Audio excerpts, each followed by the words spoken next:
Good morning, everyone. My name's Athena. I'm going to be speaking to you for a few minutes before I hand it over to Shahir.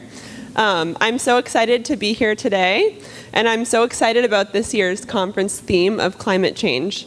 There could not be a more relevant theme to be talking about right now. The climate crisis is affecting every aspect on our globe, and we should be talking about it and learning about it, and how powerful it is that that's exactly what we're doing this morning. I'm originally from Boston, and that's where I met Shahir. He was in the last year of his doctoral program at Harvard, studying environmental science. Between my budding interest in sustainability and his deep knowledge of environmental issues, we started a life that was really geared toward the environment. I learned about his passion and interest in the climate change crisis, and I began to learn about climate change as well. One of the major takeaways early on for me was that there is an overwhelming consensus among scientists about man-made climate change. It's just that it remains outside of our everyday conversation. There's a lot of misinformation in the public, and there is a lack of information as well. What I've come to notice is that many of the most concerned people are the scientists, and that's alarming. When I go to the doctor, I'm usually the one who's concerned. If the doctor was concerned, that would be a big problem. But that's precisely what's happening right now. Our scientists are sounding the alarm, and we're not acting. The global community is just not acting. There are a variety of different environmental movements underway, like reducing waste, recycling, and as we all know in here, sustainable fashion and clothing. But when we talk about these things, we don't connect the dots between these movements and climate change. As well, when we turn on the TV, as we heard about this morning, we hear about flooding, typhoons and hurricanes that are larger and more powerful than before, wildfires all across the world. But we're not making these connections between what's happening and climate change. So Shahir and I asked ourselves, what can we do? We want to do something, and what can we do?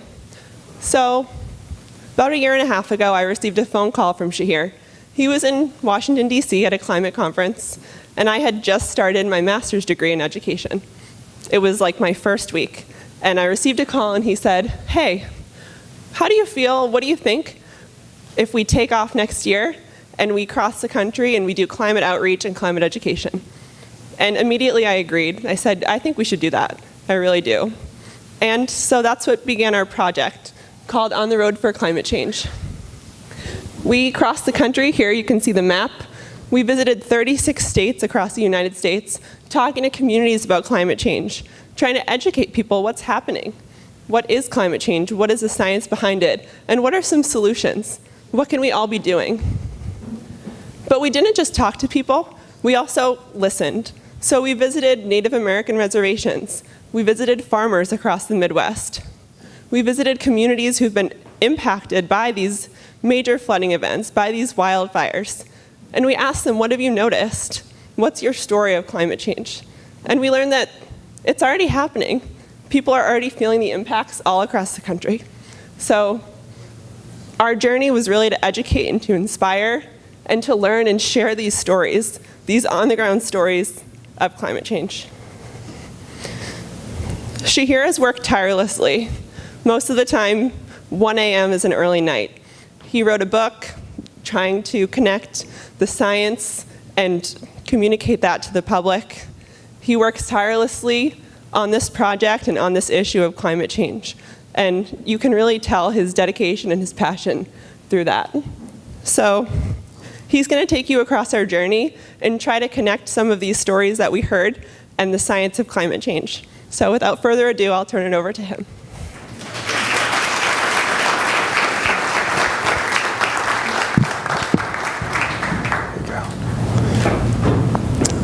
Thank you, Athena, and thank you everyone for being here. As Athena said, there really isn't a more important topic for us to all gather around. And hopefully by the end of my presentation, I'll have convinced you that all of the issues that we care about, even if climate change isn't among the top, really fall under the umbrella of climate change and really are impacted by climate change. So I argue that climate change is everybody's top priority, whether or not we realize it. Again, this was our route across the country, and I'll take you across the country with us and share some of the observations we made, some of the stories that we learned as we crossed the country talking to people about climate change. But I always like to start out by just a brief sort of 5-minute foundation to climate change, since people might not all be on the same page about our understanding of the background and the science. So it's always worth mentioning what influences the climate. There's a lot of people, if you talk to about climate change, they'll say, climate change is just natural, it's part of natural cycles.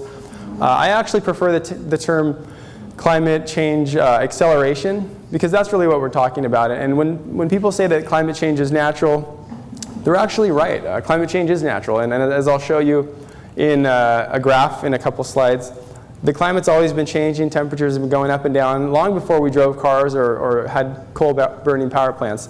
So again, that key is just the acceleration of this change. Things are changing much more quickly than they had even compared to geologic norms.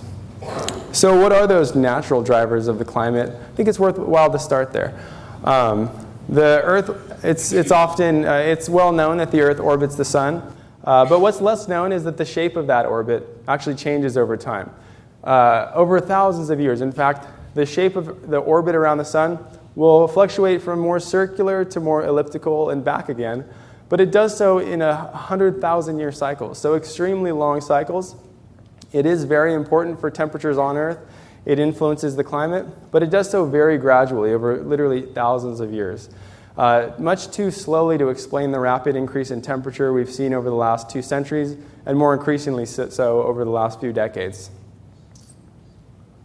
So there's this other natural phenomena. How many people have heard of the greenhouse effect? Just about everybody? Yeah, we all experience the greenhouse effect every time we get in our car. For those of us who live in sunny areas, even a cool day on a cool afternoon, if the sun's out and your windows are up, you get in your car, it's really hot, right? And that's the greenhouse effect in action. In the case of Earth, rather than the glass, which lets sunlight through, but as things heat up, that light can't get back out of the glass, different wavelength. So temperatures go up. Same process governing a botanical greenhouse or the greenhouse inside of your car is also at play here on Earth. But instead of that glass, we have the atmosphere.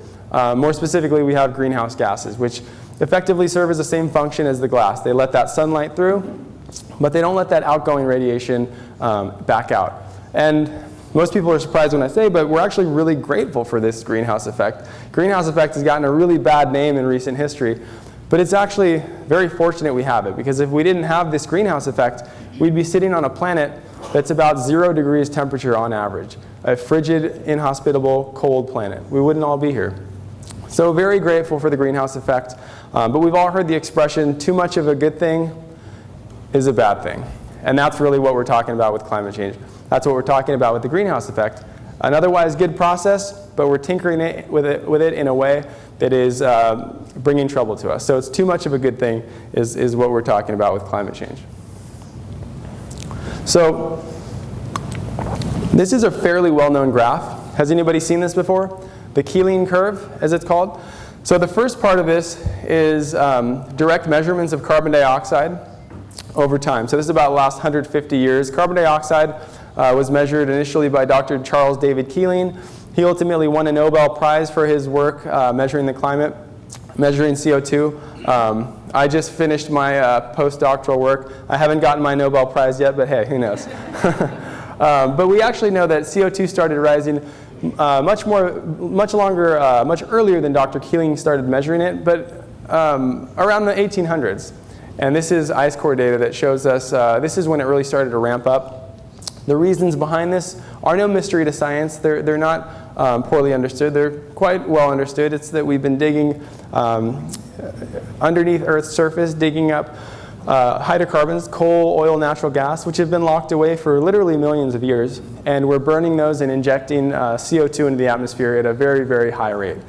So we would expect carbon dioxide to go up, and that's in fact exactly what we see. Of course, the slope of this curve getting more steep in more recent history. We've been burning more coal, oil, and natural gas.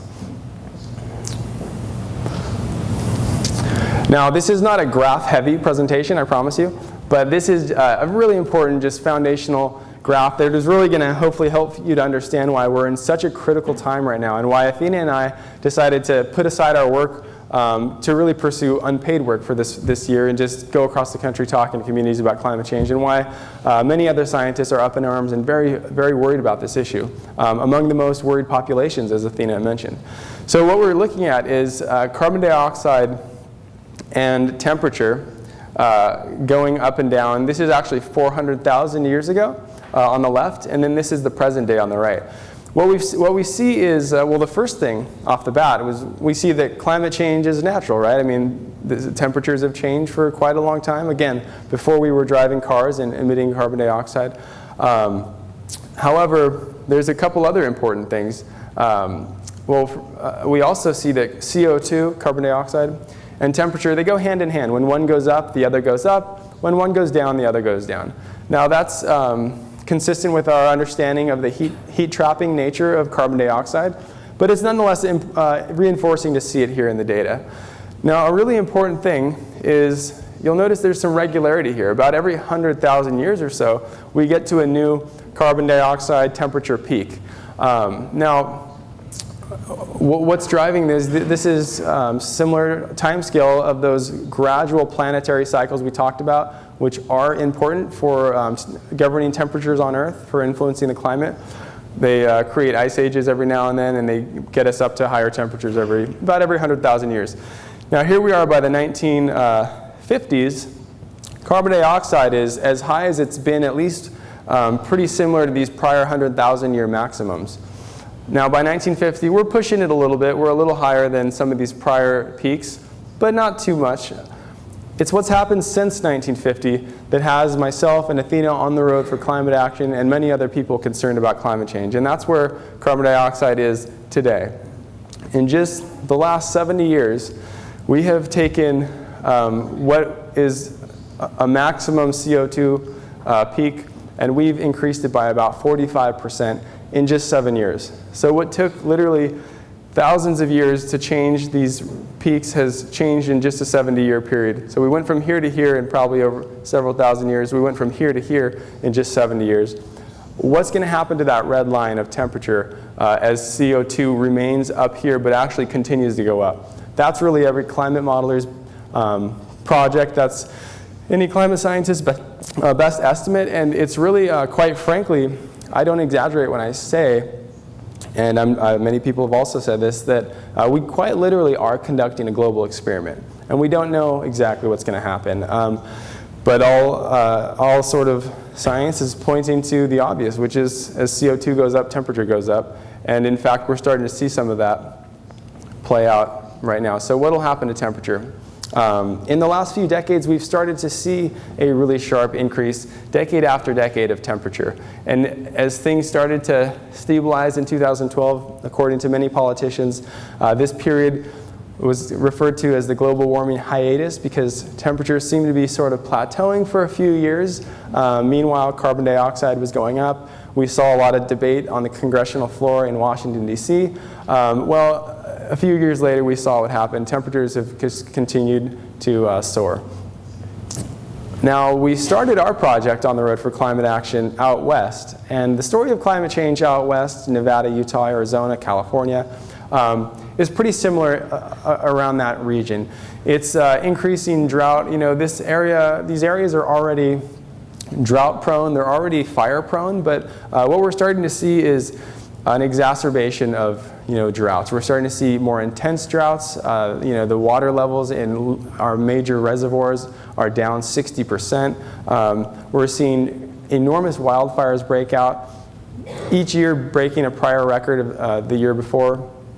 just had our largest wildfire ever recorded in history last October, and it was followed just within the same year by our most destructive wildfire, burned down almost 20,000 structures, wiped out an entire city of Paradise, killed many people. These fires are getting more intense, and the reason behind this, again, we're seeing increased temperatures, longer summer periods, snow is melting earlier in the season, the creeks are drying out, the vegetation is not staying as hydrated. When these fires get set, they're increasingly difficult to put out. We're actually seeing 4 times more major wildfires in this decade than we saw 3 or 4 decades ago, burning 6 times the area than it burned 30, 40 years ago. And again, Paradise lost. Literally, Paradise City is lost. This is a picture of it. Now, this is not just news hype. This is not just in the media. When you look at cumulative area burned in the United States, we've been seeing that go up dramatically over time. And in recent history, this trend has only continued. Scientists have worked hard to identify to what extent wildfires are being exacerbated by increased temperatures, and it turns out to be, an estimate is about half. So we would have half as many many fires in the United States today had we not increased temperatures over time over the last few decades. Now, we also set off across Utah. So we were actually inundated with smoke for much of our drive, surprisingly, even as far as Wyoming. The California wildfires were carrying over smoke to these areas. Has anybody heard of the bark beetle by any chance? So the bark beetle is a native bug to by the way, this is a picture, this is not to scale. It's much smaller, it's about the size of a grain of rice. Now the bark beetle is a native beetle to the area, to the United States. What happens is these bark beetles will penetrate into the bark of a pine tree. They'll introduce a fungus, ultimately that'll overwhelm the tree and the tree will die. So bark beetles kill pine trees. And this beetle is often infecting trees, but what happens in these, particularly up in the high altitude forests, is in the wintertime, it gets so cold that all of the larvae that the beetles hatch underneath the bark, they can die out in the winter because temperatures are so cold. Ever since the 80s, temperatures have been sufficiently warm that these beetles are not dying in the winter like they were before. So what we're seeing is in the spring, full hatchlings coming out of the bark and infesting neighboring trees. So these populations essentially are not kept in check with increasing temperatures. And what this has meant for the forests across the country is absolutely devastating. And we witnessed this firsthand, and on our website, you can visit our booth later, we'll give you some of our website links. But we shared photos and videos from this. This is a picture of us in the Cedar Breaks National Monument. You're taking a hike and you see clusters of these dead trees. And there's, actually it's a national monument, so you can even read the plaques, which will talk to you a little bit about the infestation. Clusters of trees that are dead. It's sad to see, but this really didn't even prepare us for what we saw when we got to the top of the ridge. And I hope you can make this out. This entire hillside is absolutely wiped out. This was a pine forest that looks like nothing more than a forest of toothpicks. Literally just trunks. There's no pine here anymore. This is the story of our forest in the United States. We're seeing record tree mortality in the United States. Colorado, 20% which is a very forested state, 20% of that forest is either dead or dying as a result of the bark beetle.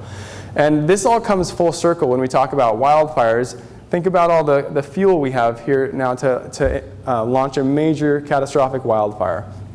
So a lot of the issues that we talk about when we talk about climate change really are interconnected. We can't look at them in isolation, and particularly in the case of wildfires, forest tree mortality. Now, we headed north up to South Dakota. Then we headed all over to Wyoming, Iowa, Minnesota. And we interviewed farmers. We wanted to understand how is, we read articles in the paper, but we wanted to talk to the farmers. How is, agriculture, how is your livelihood getting impacted? Is it getting impacted? Are temperatures changing? Are you noticing anything? These people have tilled the land for generations. This is the story of many farmers in the area. And we learned that much of the agriculture is actually not irrigated across the Midwest. They depend on what have previously been regular rain patterns for generations, and that's how they grow their crops. So they're very sensitive to shifts in climatic patterns, and what we were told by a couple of farmers is they've been seeing, and this is again consistent with the papers, torrential downpours, once every 500-year floods happening now every 5 years or so. And I asked one of the farmers, what does that look like? What does one of these heavy rainstorms look like? He told me they got 17 inches of rain in a 24-hour period just a few years ago. And it looked like logs, literally, trees flowing down the river. It looked like hillsides collapsing. They had lost all of the crops. One of the farmers was a potato farmer. Soil erosion carried all the soil away. The potatoes were uncovered. He lost that whole crop. And this farmer had a contract with Whole Foods, which he wasn't able to meet. So this really is impacting agriculture. And don't let anyone tell you that increasing temperatures or CO2 will be good for crops, because we see productivity of corn go down on the hotter months. We see soy production go down. 2 major crops here in the United States go down under higher temperatures, and we know that this kind of flooding is not good for crops either. So this really is affecting people, and it also comes back to us, right? So tying in with other things, we all buy food. We have crop losses. This is going to impact the price of food as well. So again, all these issues come full circle, which is why I argue, again, that climate change is all of our #1 priority, even if we haven't realized it yet. There's a lot of climate movements, Rise Up for the Climate. We were happy to take part of in the Northeast, where people were out on the beaches marching. I had a chance to get up on a megaphone, dressed a little bit less formally on that day, talking about climate change. People there are really concerned about sea level rise. A lot of the coastline over there is very low-lying, which is different from where I'm from. California, we have a lot of cliffs on the ocean, so a lot of people will be okay as sea level comes up, but not to the case on the East Coast, where it's very shallow coastline. We talked to a lot of colleges, so a big part of our project is to get out there. As a scientist, I want to encourage other scientists, especially young up-and-coming scientists, that it's okay to talk about your science. You don't have to just sit in your lab, which is sort of what we're all trained to do, is just kind of stick in your box, do your science, publish studies. The public will never read them, but just keep publishing them. Well, I wanted to get out there and be a spokesman for the science. We have great scientists doing great work. The public needs to hear it, and I think it's even better to hear it from the scientists rather than from the media, which sometimes doesn't always translate the science appropriately. We spoke at a junior high school.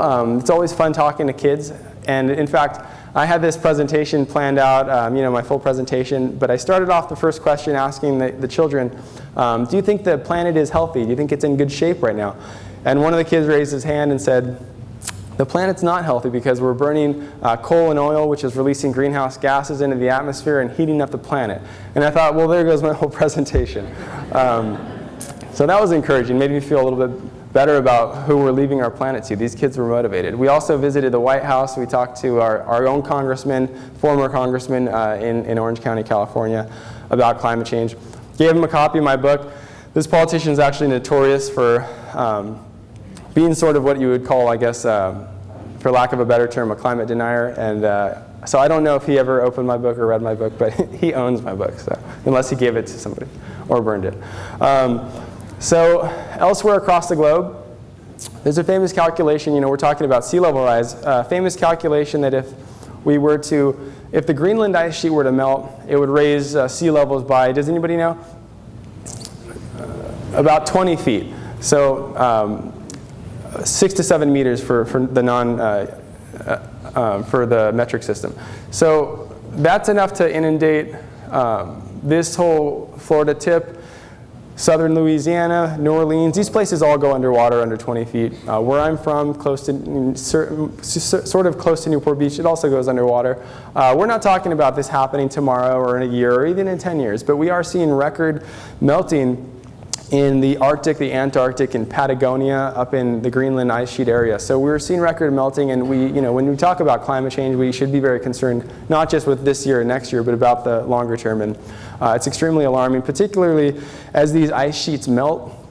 They reflect less sunlight, which means the globe heats up even quicker. So this is what they call a positive feedback, which can accelerate climate change beyond even what humans are doing with fossil fuel burning. So it's extremely concerning. As temperatures of the oceans are going up, we're seeing coral reefs increasingly turn from this to this to this. This is a bleached coral reef, and this is a dead coral reef that's covered with algae that did not recover. In 2016, we had our record, what was actually an ocean warming event, and 30% of the Great Barrier Reef, of the shallow reefs in the Great Barrier Reef, actually died in that single summer. This is a national or a global treasure that many of us maybe aspire to go visit someday. It's literally dying as the years move on, and this is extremely concerning, not just for those of us who want to snorkel, but for the billion or so people on this earth who depend on these reef systems for their main source of protein, which is fish. We also, as the United States knows far too well, hurricanes have been getting very frightening in the last few years. How does this relate with climate change? As ocean temperatures go up, not only do coral reefs suffer, but the surface temperature of the ocean is what fuels hurricanes, and the warmer surface temperature means you're essentially injecting more energy into these hurricanes. Likelihood of a Category 3 or 4 hurricane turning into a Category 4 or 5 hurricane goes up, and we saw in just 2 years ago, Hurricane Irma, Maria, and Harvey slammed the United States, 2 of which were Category 5s, just within about 6-week period, sending Houston underwater. In fact, that storm dumped more rain onto Houston than any prior storm in the history on record in the country, and it beat the prior record by about a foot of rain. And again, Hurricane Irma, global record, highest sustained wind speed of any hurricane ever recorded. And then Hurricane Maria, just 2 weeks later, wiped out a great part of Puerto Rico. Thousands of people ultimately died in that catastrophe. We headed down through Florida. Many of you have probably heard that Florida is sort of falling victim to the ocean, at least some parts of Florida, and we saw that firsthand. We weren't savvy enough to time our trip to hit a king tide event in Florida, but as luck would have it, we did. And so this was a king tide event, which is a major tidal event. They happen every few months. And this town here in southern Miami, if you can't see, this is ocean water. So this car is driving through about 6 inches of ocean water. These are houses. These are houses over here. This is a normal street. We were told actually that this was a pretty mild king tide event. We were sitting here next to a news reporter. The prior king tide event actually came almost up to their knees, they said, so close to covering the fire hydrants. So this is something I try to tell people, climate change is not one of the top concern people rate, actually, according to the surveys I've done, is climate change is a concern because of our future generations. But what I try to drive home, the message I try to drive home is climate change is not a future issue, it's not a next generation issue, it's our generation, it's our lifetimes, and we're going to see dramatic change on this planet, and we already are starting to in our own time. So this is not a future problem, and this slide kind of helps drive the message home that this is here and this is now. Now again, as the timing of our trip would have it, we passed through the panhandle of Florida when just 3 days after Hurricane Michael passed last October, largest hurricane to ever hit the panhandle in history again. So this was almost Category 5 hurricane. I'd never driven through a hurricane aftermath, and this was not the type of hurricane that just destroys buildings, which it obviously did here, but it destroys forests. I mean, this hurricane cleared a forest. This is a pine forest that is nothing more than pine trunks at this point. These wind speeds, I can't even imagine what this must have been like. We spoke with somebody who actually survived this storm. Their house was only about 5 miles from here. The forest got wiped out, but I guess his dad's house was just solid brick, and they all survived. So fortunately, that was the case. Places like Panama City, Mexico City, on the southern parts of this area, completely wiped out. I mean, not a structure standing. Now, this all comes back again in terms of, we talk about the economy and things, and when we talk about these massive storms, so there's been a database dating back since 1980. Anytime a weather-related event, a climate-related event happens, a wildfire, a hurricane, if it costs over $1 billion to the US to repair, it gets logged in this database. And this graph here shows you, going back to 1980, the number of these $1 billion events that happened. So I'm going to draw a line for you. Everything over this line cost $120 billion in a single year, just in terms of reparation costs, in terms of fixing things after these disasters. Now, back in the 1980s, we had 2 of these $120 billion years. In the 1990s, we had 6 of these $120 billion years. In the early 2000s, 8 of these events, of these years. And then this decade, every single year in this decade so far has cost in excess of $120 billion per year to repair all of the damage, destruction from the wildfires, hurricanes, and so on. And again, these are events that climate scientists have been telling us for quite some time are going to become exacerbated, going to become more extreme as we have temperatures continue to go up. And these have extremely mounting costs. So again, getting back to the economics, in the hundreds of billion dollars. And this year alone, we're headed towards $1 trillion, in this decade alone, due just to these costs. So I like to point these things out because we often hear when we talk about climate change, it's going to be so expensive to try to address climate change, to reduce greenhouse gas emissions. We're already sort of set in our ways with coal, oil, natural gas. Trying to rehaul the energy system is going to be too costly. Just looking at climate-related natural disasters, the costs are mounting and they're precipitously going up. So there's an enormous cost, and this is just one aspect of what we know is going to get worse in a warmer climate. There's also public health costs. Oops, keep doing that. Of inhaling the particulate matter and the pollution that comes from the burning of coal and oil. So we haven't even talked about other costs that are coming from ignoring climate change. So what do we do? I think one of the most important things to do is to really just start to connect the dots for people and understand the real deep interrelatedness between climate change and all these other issues we care about. When you watch the news, we often hear talk of, or in like political debates or on TV, the refugee crisis. Well, there's more environmental refugees today than there are political refugees. In fact, 30 million people per year are displaced from their homes around the world due to some sort of natural disaster, famine, hurricane, wildfire.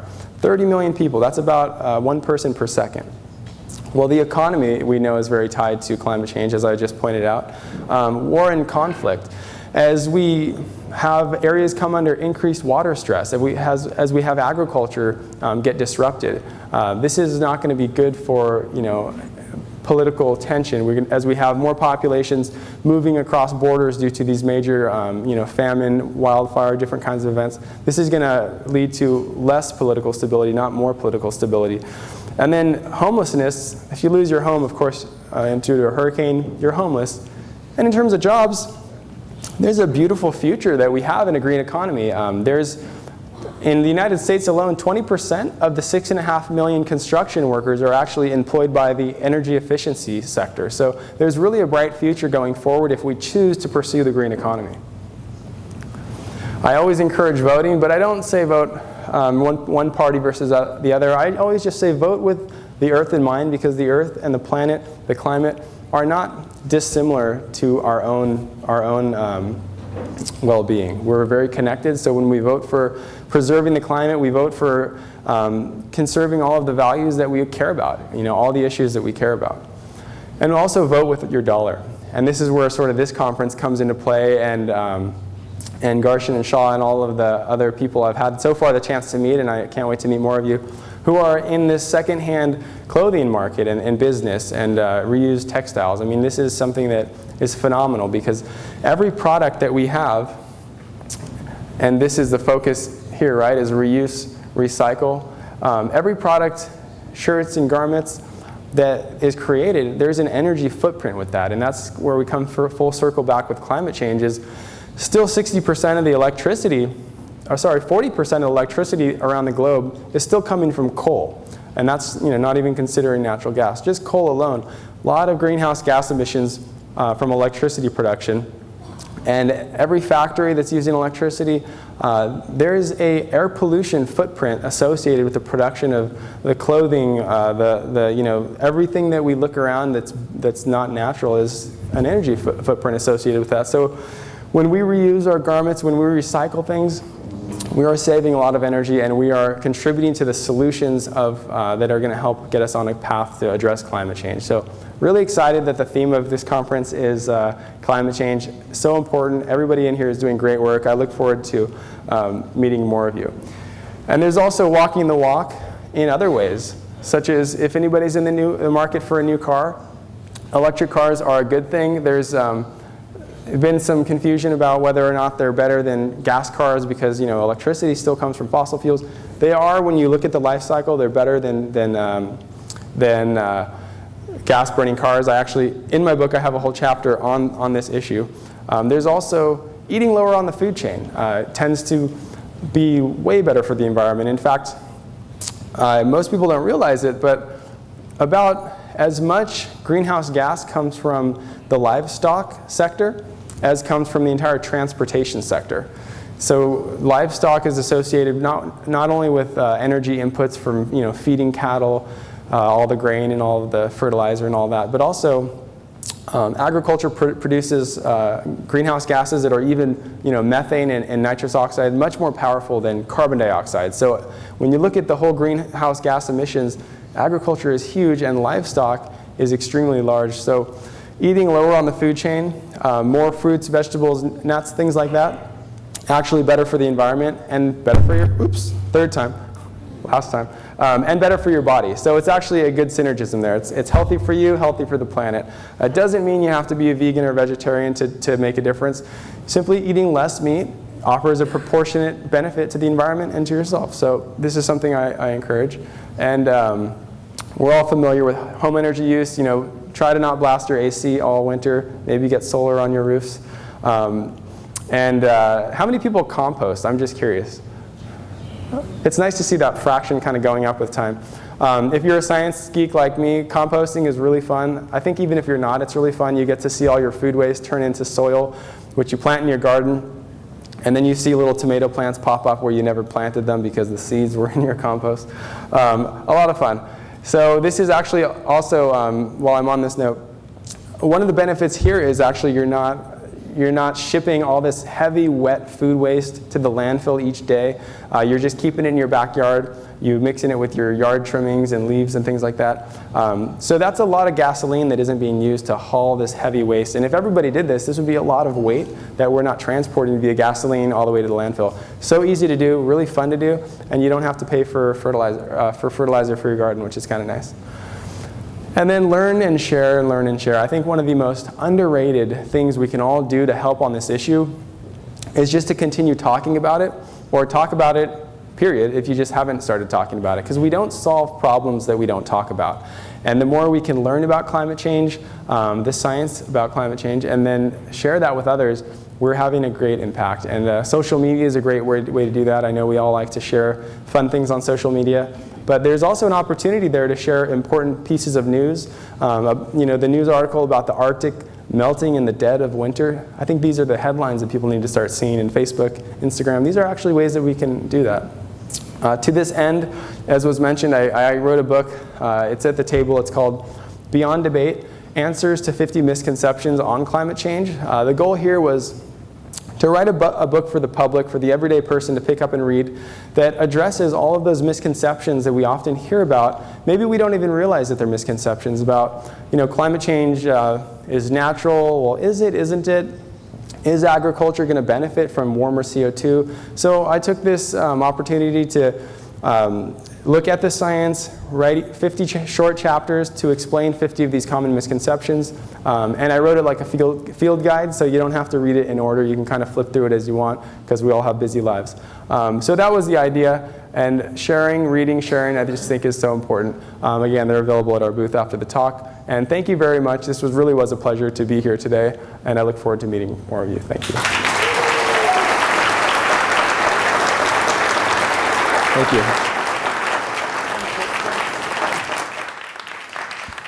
If there are any questions, then we will send the mic around. Johnny, are you ready with the mic? Jennifer? You have one.